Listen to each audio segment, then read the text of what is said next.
So, unser Webinar wird wie immer aufgezeichnet. Ich habe jetzt die Aufzeichnung gestartet und ich sehe auch, dass wir jetzt die Anzahl der registrierten Teilnehmer erreicht haben. Das heißt, ich darf Sie alle ganz förmlich und herzlich nochmal zum heutigen Webinar begrüßen. Ich freue mich, dass so viele von Ihnen anwesend sind. Das ist immer sehr schön.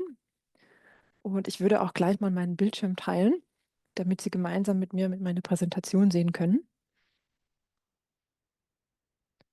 So, wunderbar. Bitte noch um einen kleinen Moment Geduld. Ich muss mir hier gerade jetzt noch meinen zweiten Bildschirm einrichten.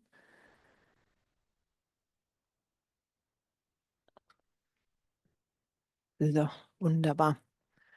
Sie sollten jetzt alle meinen Bildschirm sehen können. Sofern das nicht der Fall ist oder sofern es davon ab andere Fragen gibt und Sie mich auf etwas aufmerksam machen möchten oder dergleichen, finden Sie am unteren Bildschirmrand eine kleine Box, die heißt, je nach Sprache auf Ihrem Computer, bei mir heißt sie F&A für Deutsch oder Q&A. Und dort können Sie Fragen stellen, die werde ich dann gerne auch gleich beantworten, soweit mir das möglich ist.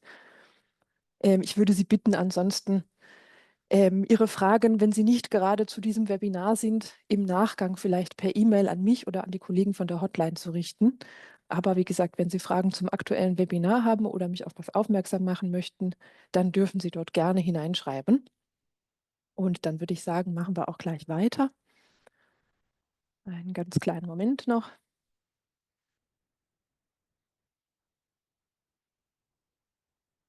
Wunderbar. So, also. Ich darf Sie alle, wie gesagt, ganz herzlich begrüßen. Im heutigen Webinar wird es um das DMS gehen. Das heißt, wir werden uns heute genau 2 Features im DMS anschauen. Das eine Feature wird die Versionierung sein, das heißt die Versionierung von Dokumenten. Und das zweite Feature werden die Workflows sein.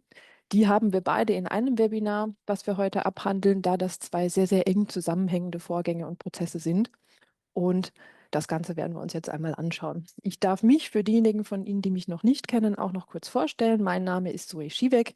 Ich bin als Account Managerin bei der Time Sensor AG für den deutschsprachigen Raum zuständig. Das bedeutet aktuell Deutschland und die deutschsprachige Schweiz.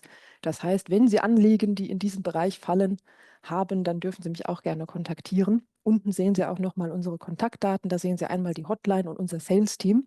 Das Sales-Team hier auch nochmal gesondert aufgelistet, da, wie ich bereits gesagt habe, wir heute 2 spezifische Add-ins uns anschauen werden. Das heißt, sollten Sie diese Add-ins nicht haben und Sie erkennen da aber deutlich Bedarf, diese Add-ins zu bestellen, dann wenden Sie sich gerne an unser Sales-Team.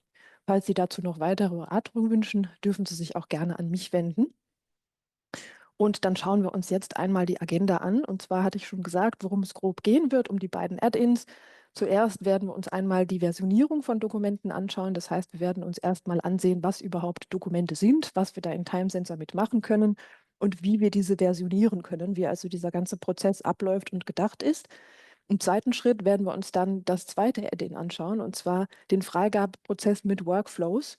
Und damit das Ganze für Sie auch etwas mehr Sinn ergibt, da Sie das Ganze ja auch praktisch nutzen möchten, nicht nur theoretisch sehen möchten, werden wir das Ganze noch einmal auf ein praktisches Beispiel anwenden und schauen uns an, wie das dann konkret auch auf Ihre Kanzlei angewandt in der Praxis aussehen kann. Wie gesagt, wenn es Fragen gibt, rufe ich Sie ganz herzlich dazu auf, mir diese zu stellen. Es gibt keine dummen Fragen. Ich beantworte gerne alles, was ich beantworten kann. Unser gemeinsames Ziel ist natürlich, Ihnen jetzt einen nicht ganz so kleinen Eindruck von unserem DMS und spezifisch dieser beiden Add-ins zu vermitteln. Was wir hier machen, wie ich also vorgehe, ist, dass ich zuerst einmal hier oben mich als Assistentin, Frau Erna Emsig, bin ich aktuell angemeldet habe, und werde dort jetzt mal ein Dokument erstellen. Dazu gehen wir hier oben beim Herrn Fabiano Rothschild einmal in die Entwürfe, und hier habe ich dann die Möglichkeit, über das kleine Plus hier unten ein neues Dokument zu erstellen. Wichtiger Hinweis hierzu, ich gehe hier noch einmal in den Tab Mandate. Hier gibt es aktuell nur ein Mandat. Das heißt, wenn ich dieses einmal angewählt habe, ist es auch in meiner Anwählhistorie so gesehen enthalten. Und wenn ich dann hier in die Entwürfe gehe, dann wird mein Dokument entsprechend auch in diesem Mandat erstellt. Prinzipiell gibt es in Time Sensor 2 verschiedene Arten von Dokumenten.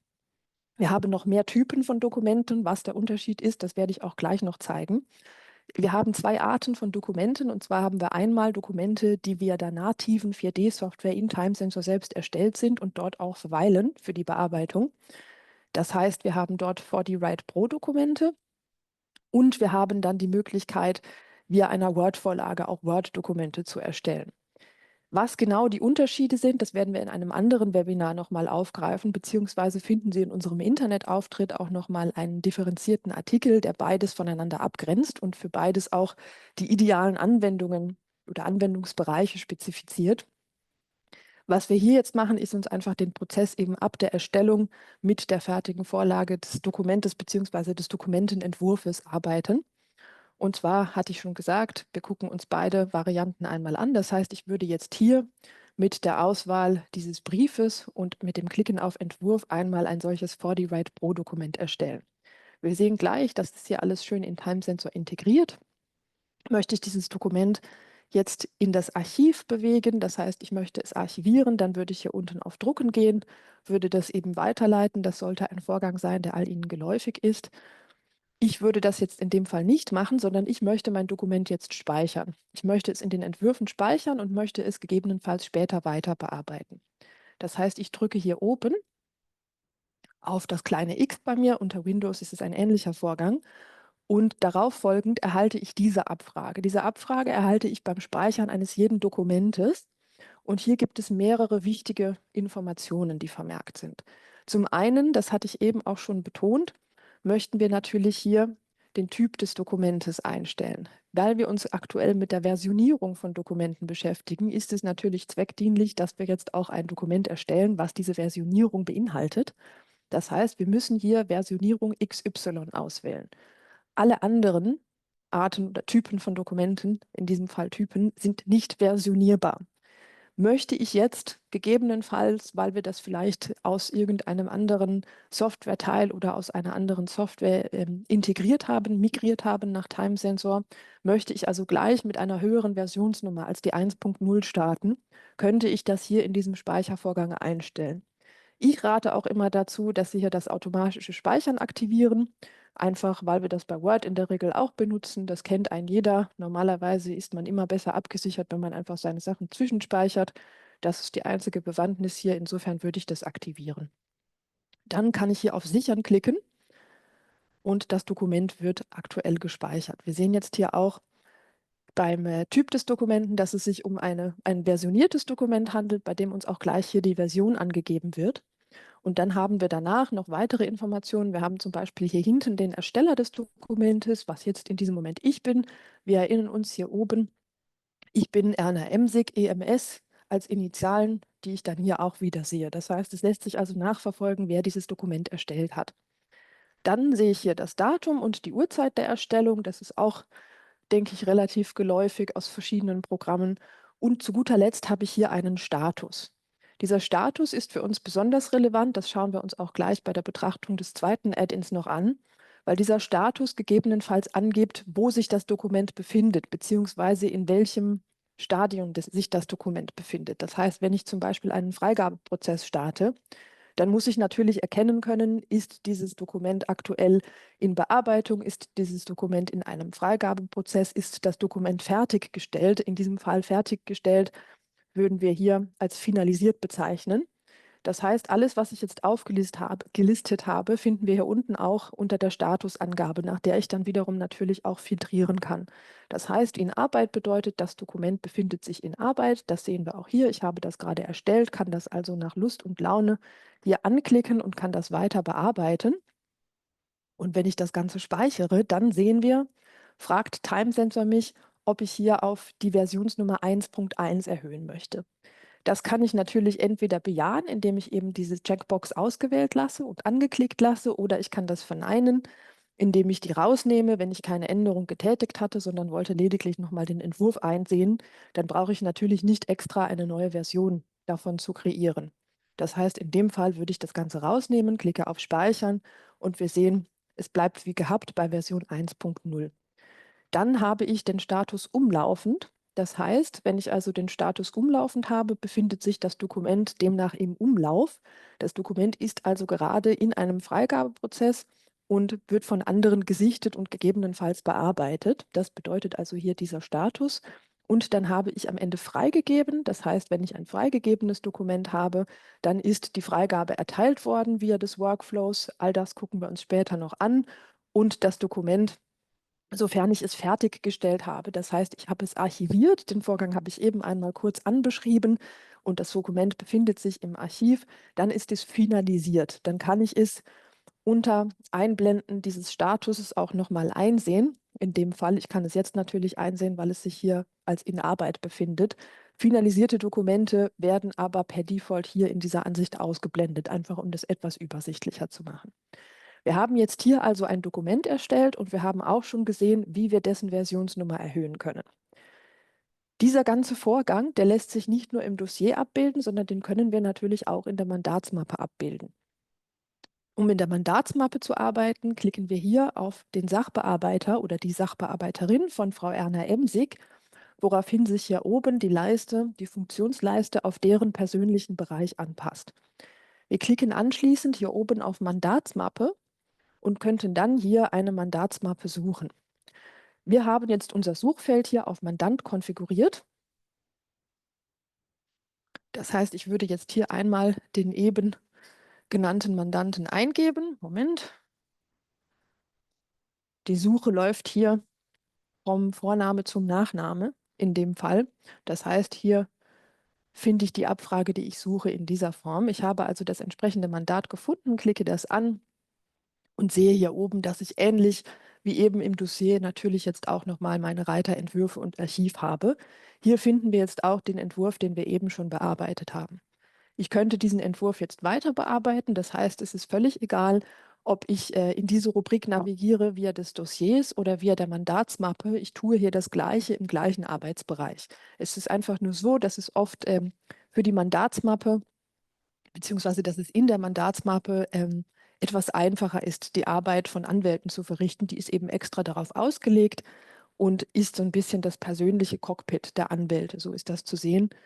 Der Vorgang ist aber hier genau der gleiche. Das heißt, auch hier hätte ich die Möglichkeit, wenn ich jetzt zum Beispiel als Anwalt einen Brief nicht an Herrn Rothschild adressieren möchte, sondern ich möchte ich möchte den Brief vielleicht an das Bezirksgericht Zürich adressieren und könnte auch hier jetzt nochmal einen neuen Entwurf starten. Auch hier würde ich natürlich auf das kleine Plus gehen, woraufhin ich wieder meine Liste erhalte. Und jetzt, wir hatten vorhin schon gesagt, es gibt zwei verschiedene Arten von Dokumenten. Die native Integration via 4D-Write hatten wir nun schon gesehen. Das heißt, jetzt gucken wir uns die zweite Variante mal an. Natürlich kann ich beide an beiden Orten erstellen und wir kreieren hier jetzt einmal einen Word-Entwurf. Wir sehen, dass der einmal kurz auf dem Bildschirm auftaucht. Das ist, weil jetzt eben das Makro gestartet wird. Das heißt, jetzt werden die Daten von Time-Sensor in diese Vorlage geladen. Da es sich eben um eine Word-Vorlage handelt, müssen wir also die Daten aus Time-Sensor exportieren in diesem Sinne. Wir müssen also via Seriendruckfeldern, die in dieser Vorlage, in der Word-Vorlage hinterlegt sind, die Daten tatsächlich in die Vorlage bringen. Das im Unterschied zu der integrierten Software, also der Datenbank, nativen Applikation, hier die 4D-Write-Bearbeitung. Das verweilt also gänzlich in Time-Sensor. So, hier haben wir wieder den Schirm, den wir vorhin beim Erstellen eines Dokuments schon gesehen haben. Auch hier haben wir wieder die gleichen Angaben. Das heißt, auch hier können wir den Status nochmal angeben. Natürlich lohnt es sich, wenn wir uns das Dokument gerade erstellen, für uns eher weniger den Status jetzt schon weiter nach vorne zu setzen, sondern wir möchten das Dokument ja aktiv noch bearbeiten. Auch hier wieder ganz wichtig, um Versionierungen erzeugen zu können, müssen wir natürlich das Dokument mit einer Versionierung versehen.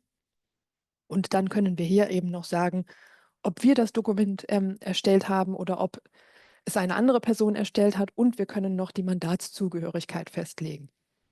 Hier gibt es nur ein Mandat, das wäre die Aufenthaltsbewilligung, in der arbeiten wir auch gerade schon, was wir hier oben und auch hier im Header sehen. Das heißt, das ist alles korrekt. Hier unten könnten wir jetzt diesem Dokumentenentwurf noch einen Tag verabreichen. Das machen wir jetzt für unsere Zwecke aber nicht, da wir aktuell nur zwei Entwürfe haben. Ich habe die jetzt auch bewusst einmal so stehen lassen, wie sie per Default-Titel heißen. Und jetzt möchte ich noch auf einen ganz wichtigen Vorgang eingehen. Wir haben jetzt dieses Dokument, dieses Word-Dokument extern von Time Sensor in Word geöffnet. Wir sehen, dass dieses Dokument hier in Time Sensor jetzt rot angezeigt wird. Das bedeutet, dass Time Sensor aktuell keinen Zugriff auf dieses Dokument hat. Wir haben also via eine Art Export das Dokument mit den von uns gehaltenen Daten versorgt. Wir haben diese Daten aber noch nicht zurück in Time Sensor gespielt.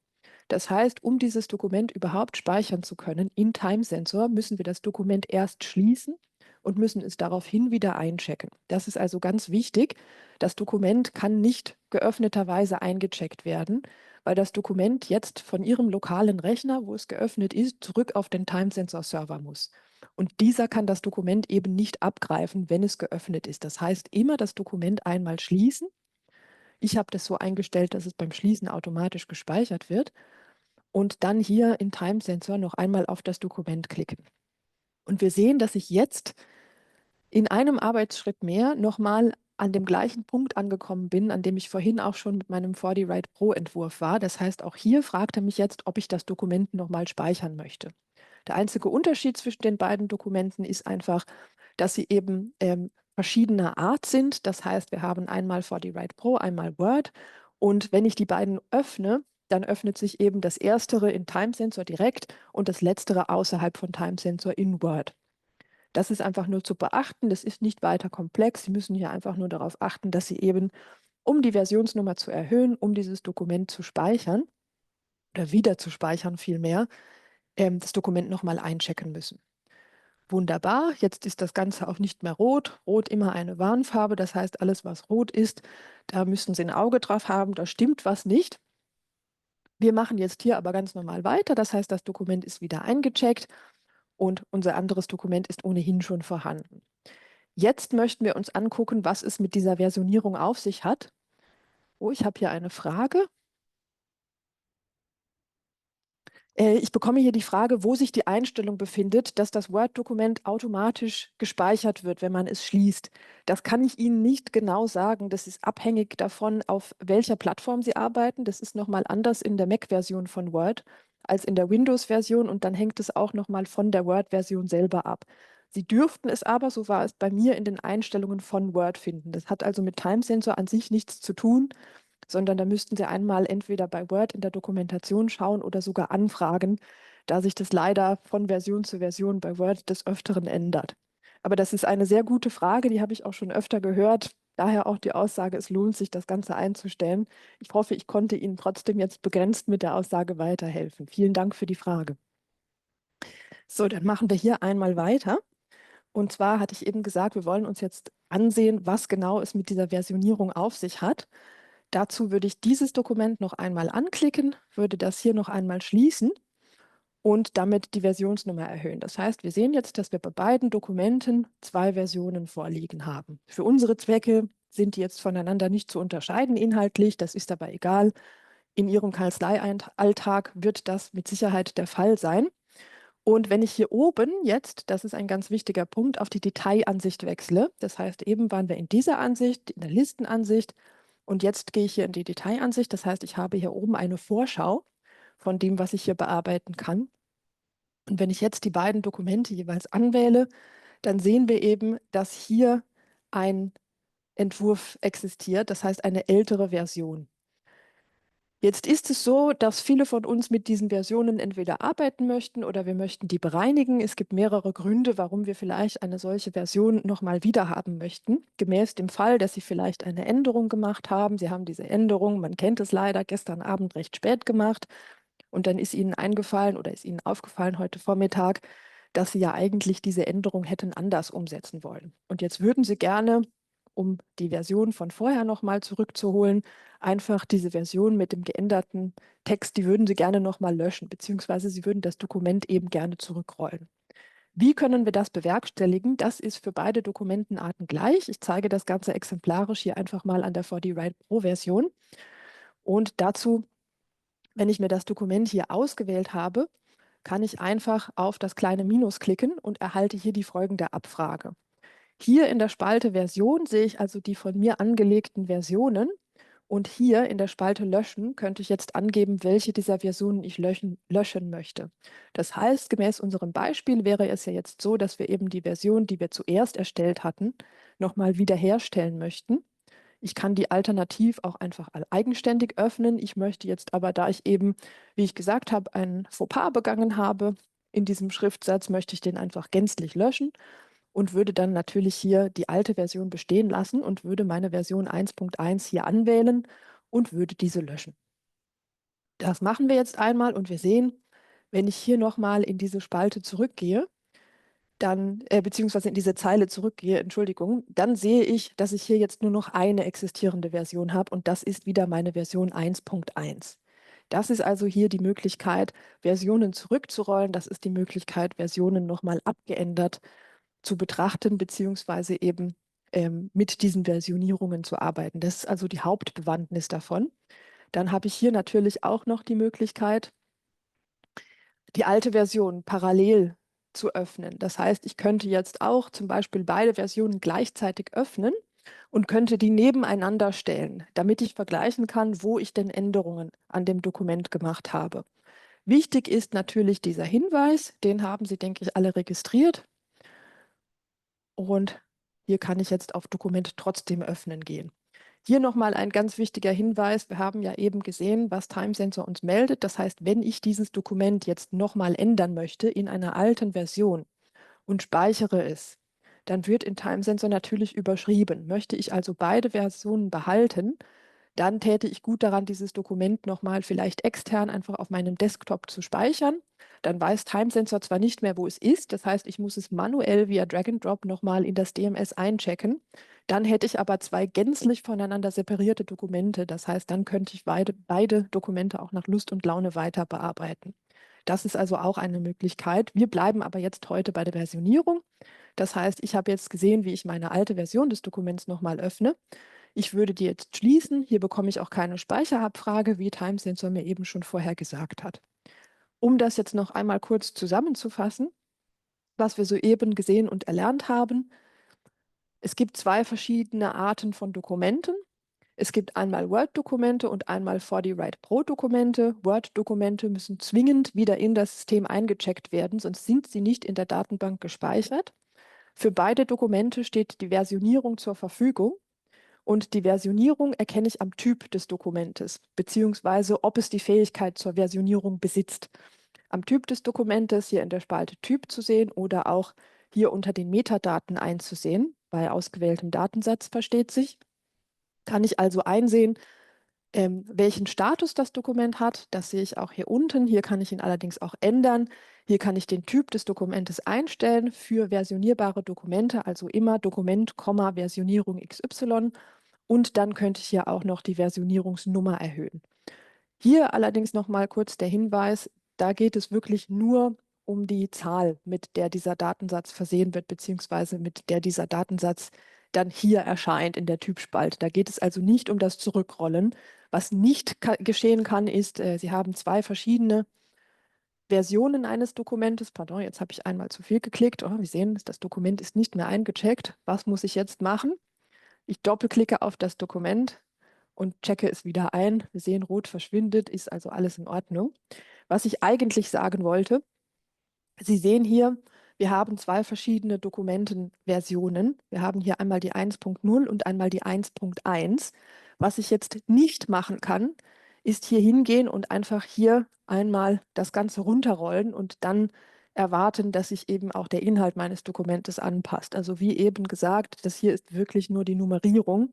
Wenn Sie den Inhalt des alten Dokuments zurück möchten, dann müssen Sie dieses Dokument hier bearbeiten. Jetzt habe ich hier zwei Dokumente, die haben beide die gleiche Nummer, die sind aber nicht gleich. Es handelt sich immer noch um zwei verschiedene Dokumente und das ist eben ein Vorgang, der kann dann schnell irreführend sein, weil wir hier exakt das gleiche Dokument haben.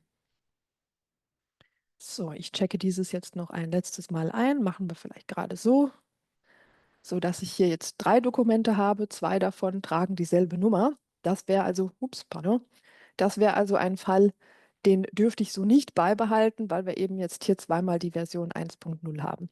Ist für unsere Zwecke jetzt aber unerheblich. Was wir uns jetzt anschauen, wird eine kleine Umfrage sein. Ich hatte also kurz zusammengefasst, was wir bisher gelernt haben. Und jetzt wäre ich so frei, bevor wir uns dann nochmal unseren zweiten Teil des Webinars anschauen. Das heißt, wir widmen uns dann dem Part, wo wir die eben erstellten Dokumente zur Freigabe an Kollegen oder Vorgesetzte senden können. Das heißt, wir schauen uns die Workflows an im Ticketsystem. Und vorher möchte ich noch eine kleine Umfrage starten. Das ist unsere Zwischenumfrage. Und da würde ich Sie bitten, wenn Sie denn möchten, wenn Sie können, die einmal kurz zu beantworten. Ich gebe Ihnen da vielleicht gerade einen Moment für und dann machen wir auch gleich schon weiter.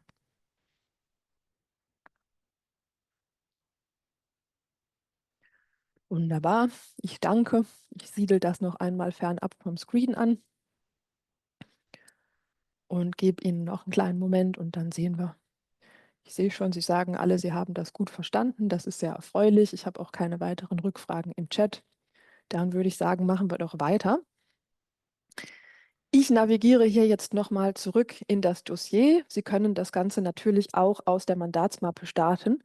Da wir jetzt aktuell aber als Frau Emsig angemeldet sind, Frau Erna Emsig. Frau Erna Emsig ist Teil der Assistenz und der Assistenz arbeitet in der Regel im Dossier. Natürlich spricht nichts dagegen, wenn Sie das auch in der Mandatsmappe machen als Assistenz. Das ist gänzlich Ihnen überlassen. Das können Sie für Ihre Kanzleiabläufe strukturieren, wie Sie das möchten.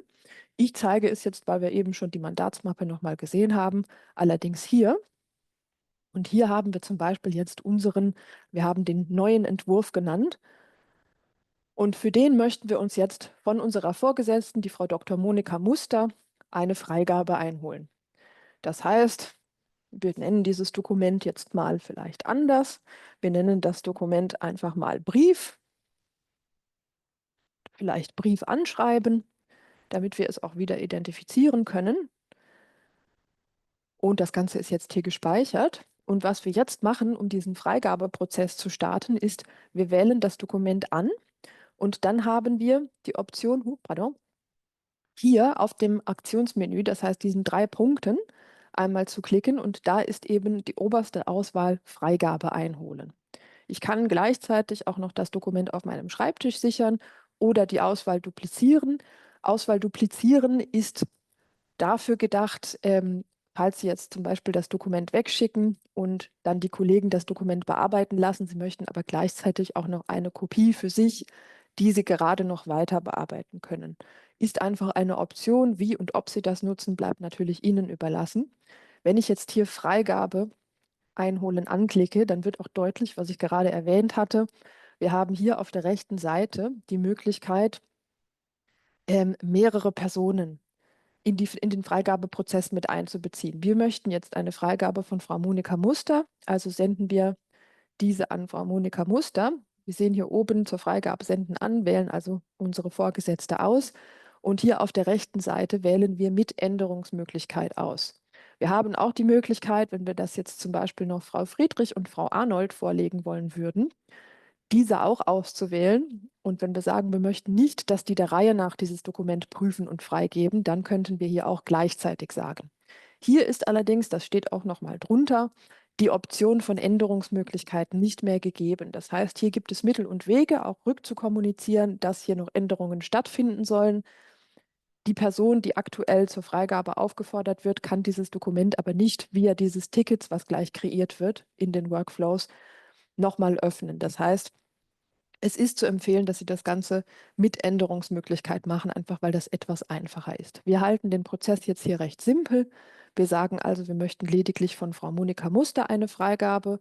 Sie darf das Ganze auch mit Änderungsmöglichkeit bearbeiten. Und dann haben wir hier unten noch eine mögliche Deadline. Ich lasse die jetzt einfach mal so bestehen. Das passt für uns. Und hier unten im Feld nach Freigabe informieren gebe ich natürlich in dem Fall mich selbst an. Das heißt, ich als Frau Erna Emsig möchte darüber informiert werden, wenn die Freigabe erfolgt ist. Und hier könnte ich jetzt noch eine kurze Mitteilung an meine Vorgesetzte schreiben. Das muss nichts Formelles sein, das sehen wir auch später nicht mehr zwangsläufig ein. Das steht einfach nur für eben die Person, an die das Ganze adressiert wird, nochmal in dem Ticket. Ich würde das einfach so halten. Ich schreibe jetzt so, okay, um meiner Vorgesetzten eine Freigabe zu entlocken, hoffentlich, und starte hier den Freigabeprozess. Und jetzt schließe ich hier das Ganze. Wir öffnen es noch einmal, um hier den Datensatz nochmal neu zu laden. Und jetzt können wir sehen, dass wir hier im Status umlaufend stehen haben. Das Dokument befindet sich jetzt also im Umlauf, kann von Frau Monika Muster noch bearbeitet werden. Versuche ich, das Dokument jetzt zu öffnen, dann warnt Timesensor mich, dass eben der Status dieses Dokumentes umlaufend ist und meine Änderungen nicht gesichert werden. Das ist also ganz wichtig. Und jetzt schließe ich das Ganze hier nochmal. Ich gehe hier bei Frau Erna Emsig in den Postausgang und wir sehen hier bei meinen Delegationen, dass ich eben hier meine Vorgesetzte angeschrieben habe, dass ich das also an Frau Monika Muster geschickt habe. Wir sehen hier auch, dass der Status auf ungelesen ist. Das heißt, Frau Muster hat das Dokument beziehungsweise hat diesen Auftrag, diese Delegation von mir zur Freigabe noch nicht wahrgenommen, noch nicht geöffnet. Dann habe ich hier auch noch ein Protokoll, was mir verzeichnet, was mit diesem Workflow, mit diesem Ticket passiert, mit diesem Freigabeauftrag. Aktuell ist es eben so, dass ich das Dokument beziehungsweise den Freigabeprozess angelegt habe und hier sehen wir an Frau Monika Muster gesendet habe. Und dann würde ich sagen, verfahren wir so weiter, dass ich mich nun mal als Frau Monika Muster anmelde und wir uns dann anschauen, wie der Prozess auf der anderen Seite aussieht.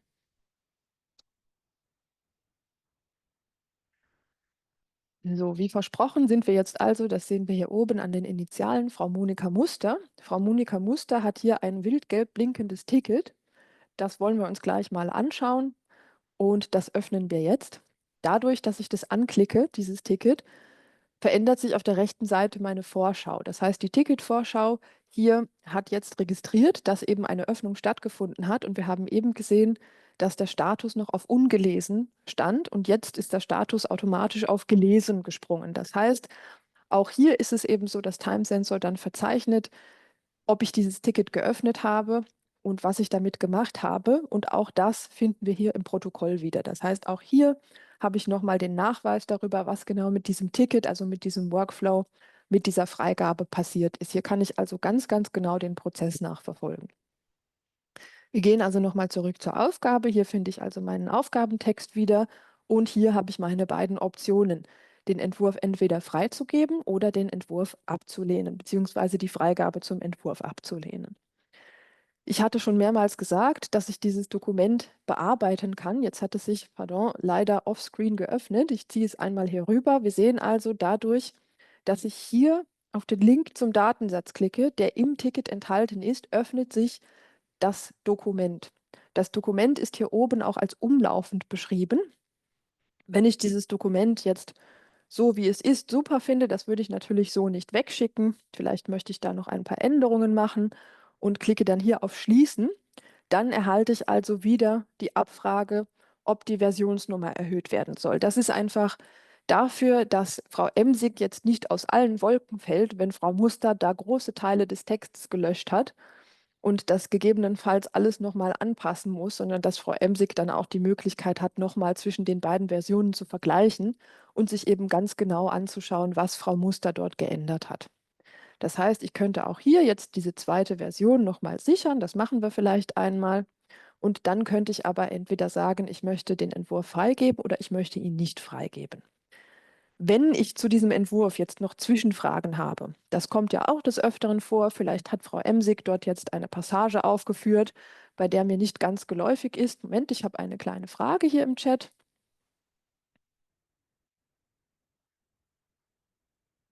Wenn Sie das Ganze, also die Frage ist, wenn Sie als Vorgesetzter einen Freigabeprozess nochmal nachvollziehen möchten, nachdem dieser schon abgelaufen ist, wie Sie das machen können. Das ist recht einfach.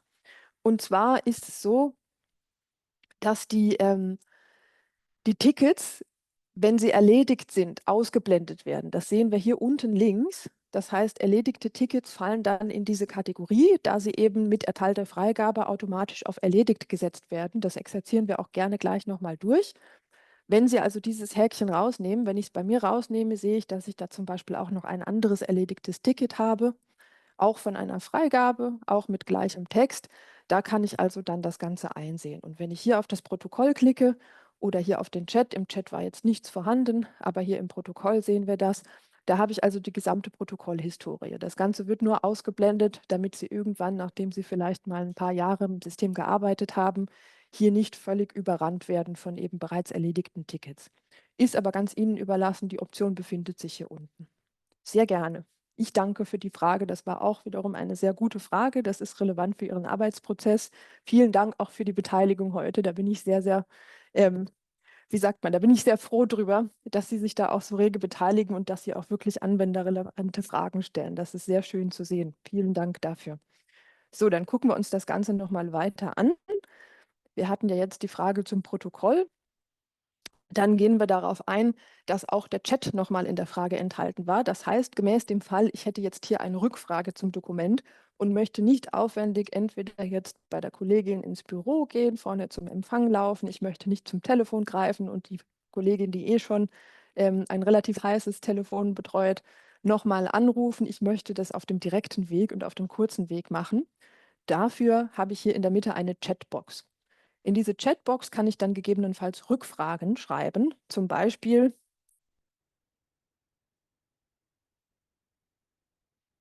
das hatte ich eben im Beispiel genannt, dass Frau Muster sich jetzt hier vielleicht wundert, warum Frau Emsig eine spezifische Passage ganz unten noch eingefügt hat, wo die normalerweise für diesen Fall nicht hätte eingefügt werden sollen.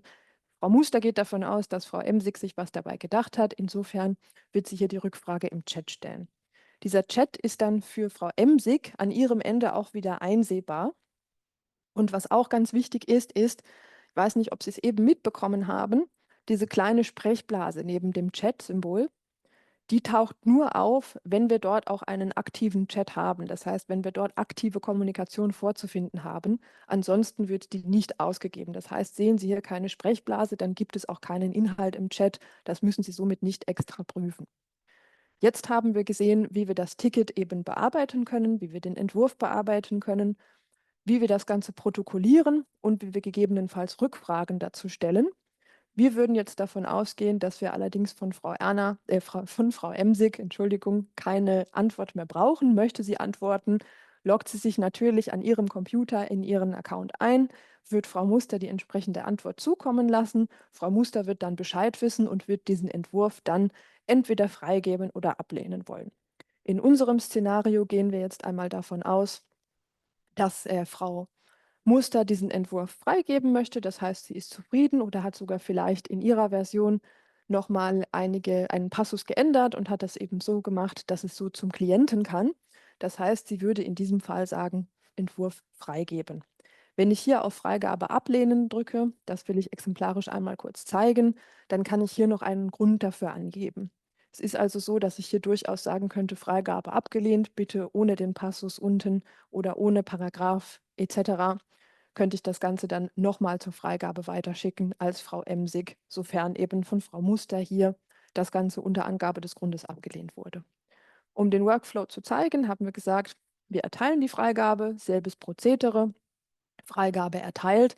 Das erscheint uns am Ende auch im Protokoll und das bestätige ich hier einmal mit OK. Und wir sehen, dass das Ganze verschwindet. Um jetzt auf die eben gestellte Frage zurückzukommen, gehe ich hier unten drauf und kann mir das eben nochmal einblenden. Hier finden wir also den Chat und hier finden wir das Protokoll. Das ist also jetzt erledigt und setze ich hier wieder mein Häkchen, wird es auch wieder ausgeblendet.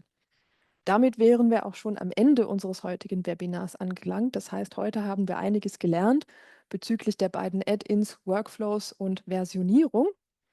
Und wenn Sie dazu noch Folgefragen haben, dann dürfen Sie mich gerne kontaktieren. Wenn Sie Interesse an den beiden Add-ins haben, dürfen Sie gerne die Kollegin vom Sales-Team kontaktieren. Ich würde dazu nochmal eine kleine Abstimmung einblenden zum Ende und würde Ihnen daraufhin auch nochmal meine Kontaktdaten bereitstellen, beziehungsweise die unserer Hotline, die auch gerne Ihre Anliegen an mich weiterleitet und auch unsere Sales-Teams. Die würde ich Ihnen zeigen.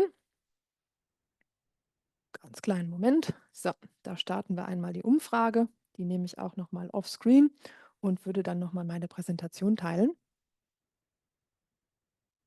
Wenn Sie möchten, können Sie uns da gerne nochmal ein kurzes Feedback geben, gerade zu weiteren Webinarbereichen. Wir stellen diese Umfrage auch gerne häufiger, einfach da wir gemerkt haben, dass auch immer nochmal verschiedene Antworten reinkommen, dass da also die Lage nicht immer stetig gleich ist. Wir haben das auch schon weiter geplant. Das heißt, zu den von Ihnen erhaltenen Rückmeldungen zu unserer Umfrage, welche Themenbereiche Sie weiterhin interessieren würden, haben wir auch weitere Webinare geplant. An dieser Stelle würde ich mich nochmal ganz, ganz herzlich für Ihre Teilnahme an diesen Webinarserien wie auch Ihr Feedback dazu bedanken. Wie Sie auf dem Screen sehen, bedanke ich mich auch noch für Ihre Aufmerksamkeit heute und würde dann unser Webinar beenden.